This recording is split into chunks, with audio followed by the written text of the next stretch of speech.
भारत गौरव आचार्य श्री पुलक सागर जी गुरुदेव के प्रवचन और लेटेस्ट धार्मिक भजन व कार्यक्रम निशुल्क देखने व सुनने के लिए हमारे YouTube चैनल जीन शरणम मीडिया को आज ही सब्सक्राइब करें और सबसे पहले देखने के लिए बेल आइकन पर क्लिक जरूर करें। जेल के प्रांगण में एक वृक्ष के नीचे एक कैदी बैठा बैठा आंसू बहा रहा था।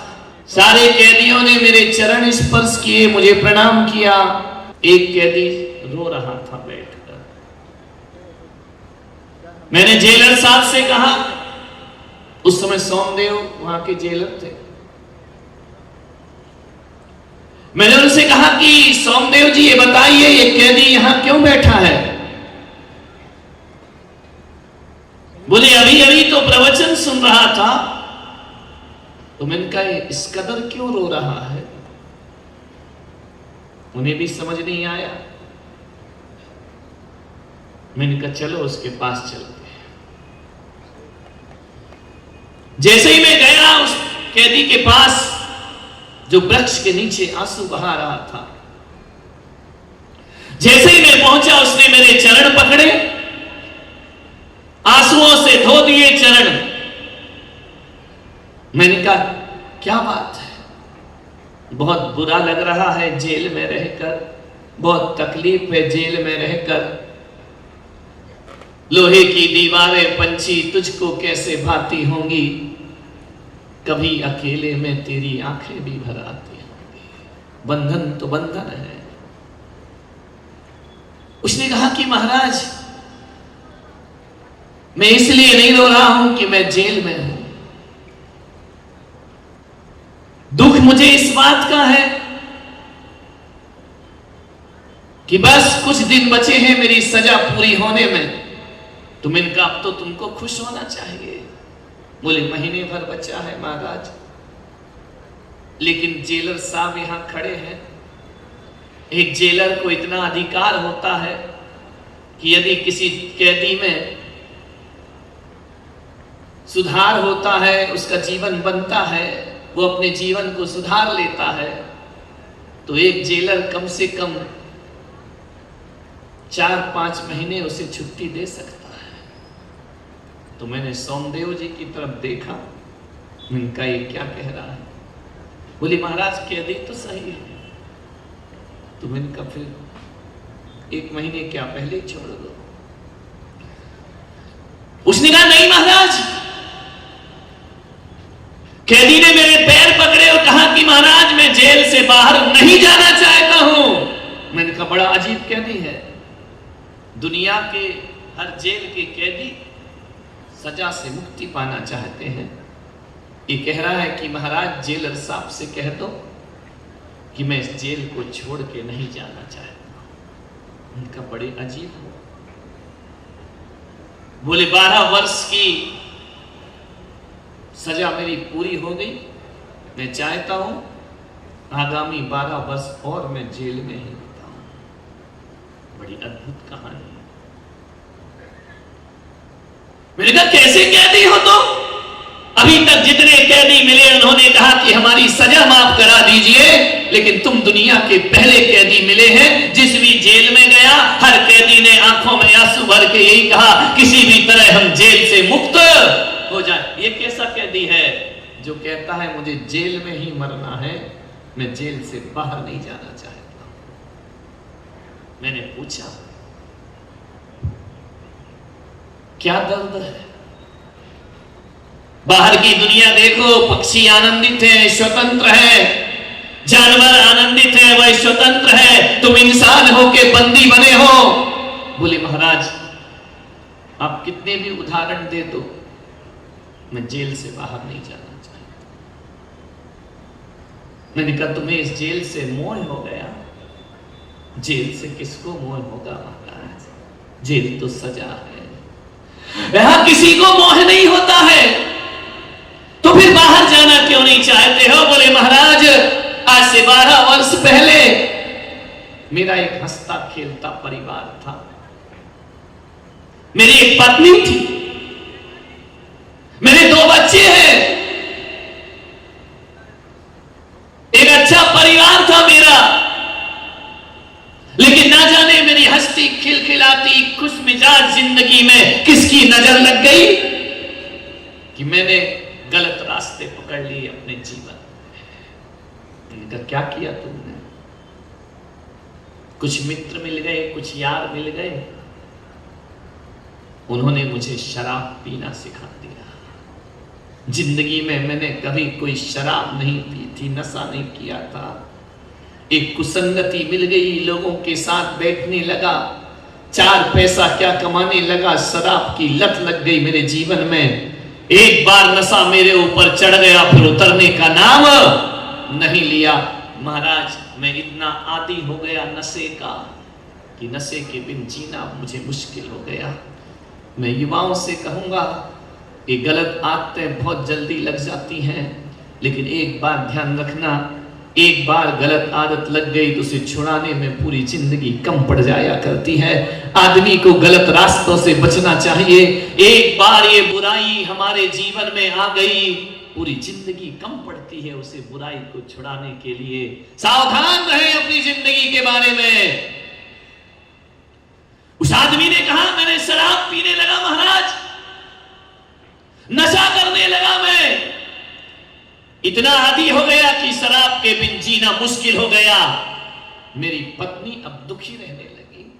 मेरी पत्नी ने कहा, देखो ये कौन सी लत तुमने लगा ली है।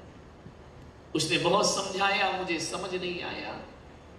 नशे की लत इतनी बढ़ते गई कि पत्नी जो भी पैसा जोड़ती, मैं मारपीट करके पैसा ले जाता और शराब पीने लगता। पत्नी बहुत दुखी हुई। और तो और स्थिति ये हो गई महाराज कि मैं पहले तो बाहर शराब पीता था, लेकिन जब पत्नी से मारपीट और झगड़े होने लगे, मैं घर में ला करके शराब पीने लगा। मेरी जिंदगी धीरे धीरे बर्बाद हो गई।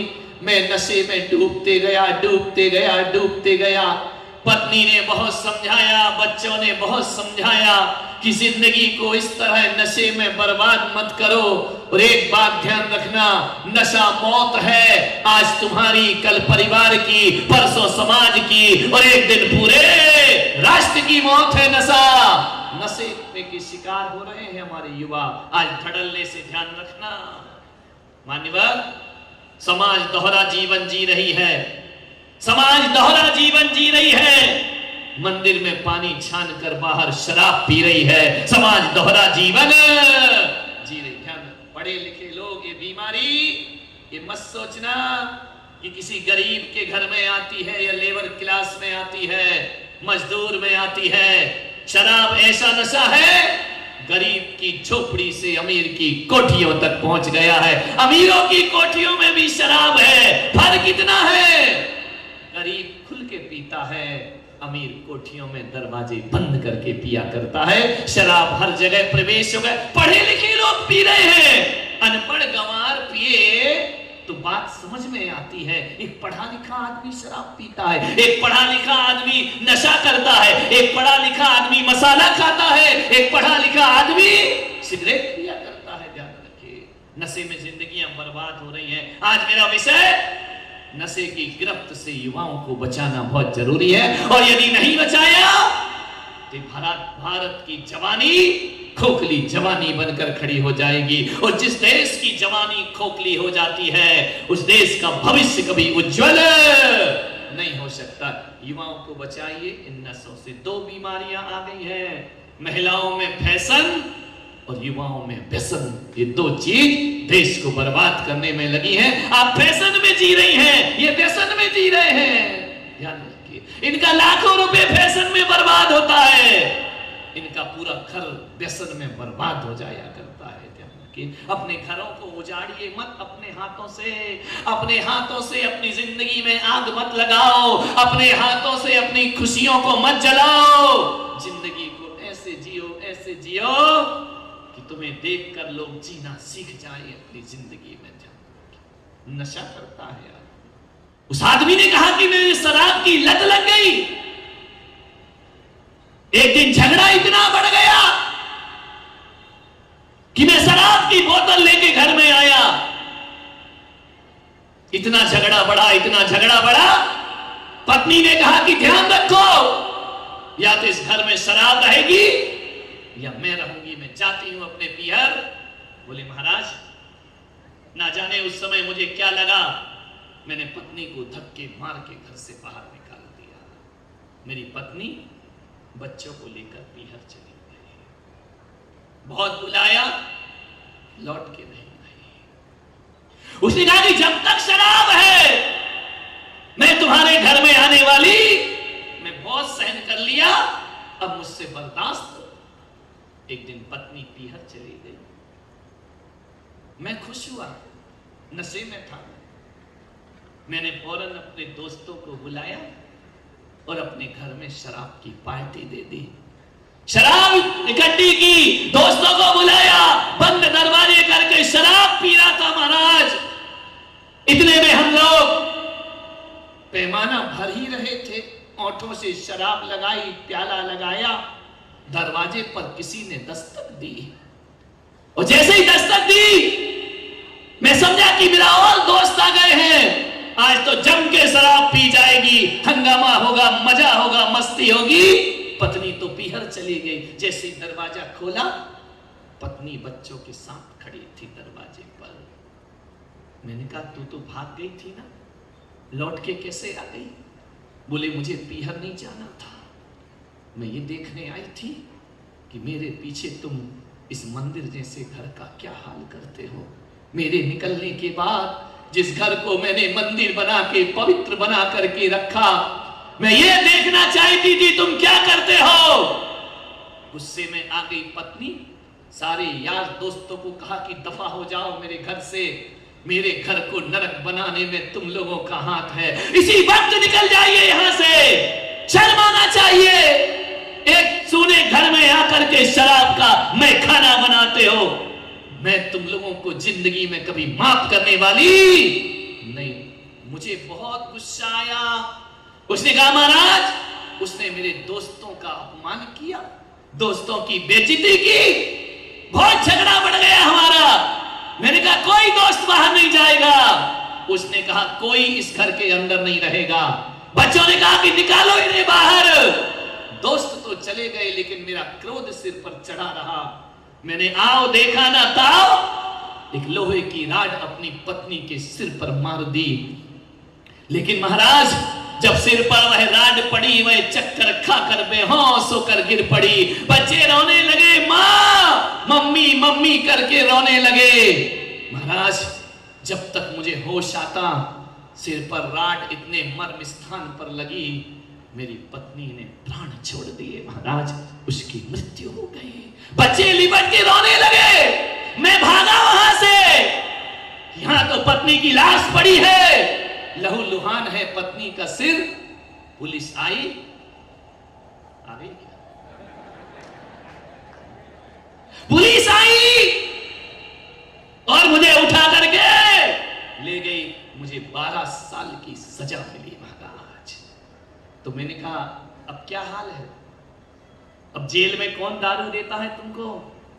कौन शराब पिलाता है तुमको? बोले शराब तो नहीं पीता हूं, लेकिन जेल के भीतर बैठकर पश्चाताप के आंसू दिन रात पिया करता हूं। वो पत्नी जो मुझे प्राणों से प्यारी थी, एक गलती ने हमेशा हमेशा को मेरी पत्नी को मुझसे छीन लिया। मैंने कहा एक बात बता, 12 साल में तेरे बच्चे तो बड़े हो गए होंगे ना, वो तुझसे मिलने आते हैं? नहीं आते महाराज। खबर संदेश कुछ नहीं। तूने कोई खबर भेजी? उनकी सुध ली कि उनका क्या हो रहा होगा? पत्नी तो मृत्यु को प्राप्त हो गई, तू जेल में पड़ा है, भविष्य तो बच्चों का बिगड़ा है। मैंने कहा क्या हुआ उन बच्चों का? खबर लेता हूं महाराज। करते क्या हो? कुछ नहीं। एक बार मैंने अपने बच्चे को मिलने के लिए बुलाया कि एक बार आकर अपने पापा से मिलो। मालूम है महाराज, मेरे बच्चों ने क्या कहा?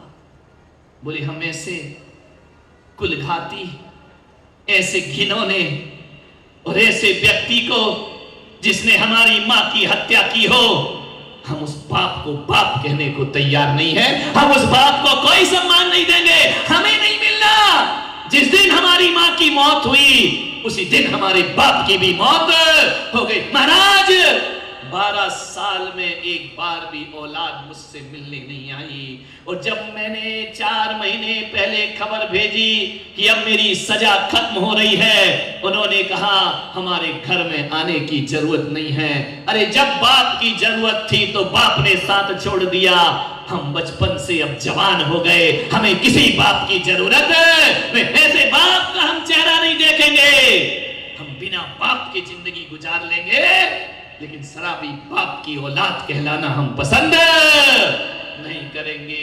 महाराज अब बताइए आप, मैं 12 वर्ष बाद निकल के कहां जाऊं? कौन देगा मुझे सहारा? भाई बंधुओं ने नाता तोड़ लिया, बच्चे हमसे बात नहीं करना चाहते हैं, हमारी शक्ल नहीं देखना चाहते हैं। 12 वर्ष से घुट घुट के जी रहा हूं, रोज कल्पना करता हूं मेरा बेटा इतना बड़ा हो गया होगा, मेरी बेटी इतनी बड़ी हो गई होगी। केवल कल्पना का जीवन जिया है मैंने, मैं अपने बच्चों के लिए कुछ नहीं कर सका। महाराज एक शराब ने मेरा पूरा जीवन बर्बाद करके रख दिया है। आप जेलर महोदय से कहो कि मैं इस दुनिया में फिर से वापस जाना नहीं चाहता। मान्यवर सोचना है आपको, एक शराब, एक नशा, एक गलती, एक बात याद रखना,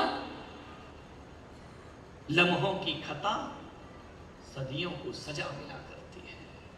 खता तो लम्हों की होती है, सदा सदियों को मिला करती है। सोचना है, अपनी इस पीढ़ी को बचाइए व्यसन से, अपने इन बच्चों को बचाइए। बड़ी स्थिति खराब है, बड़ी तेजी से नशा अपनी गिरफ्त में पूरे युवाओं को ले रहा है। आजकल एक और वो चल गया है, वो एक क्लब चला है ना, जहां लड़के लड़कियां हुक्का पिया करते हैं। मैंने एक से पूछा ये क्यों पीते हो? बोले नहीं तंबाकू नहीं है, फ्लेवर है उसमें। ध्यान रखना, आज फ्लेवर है, कल नशा आ जाएगा। वक्त से पहले रोक दीजिए, इतने आधुनिक मत बनिए कि आपका जीवन बर्बाद हो जाए। नशा मौत है मेरे भाई। आज मैं देख रहा हूं सरकार की भी दोहरी राजनीति है। एक तरफ तो शराबी कोई शराब पीता है तो शराबी को बहकता है तो जेल में डालने का प्रावधान है, और दूसरी तरफ यही अंधी सरकार शराब के ठेके और लाइसेंस दिया करती है। मुझे समझ में नहीं आता ये चाहती क्या है।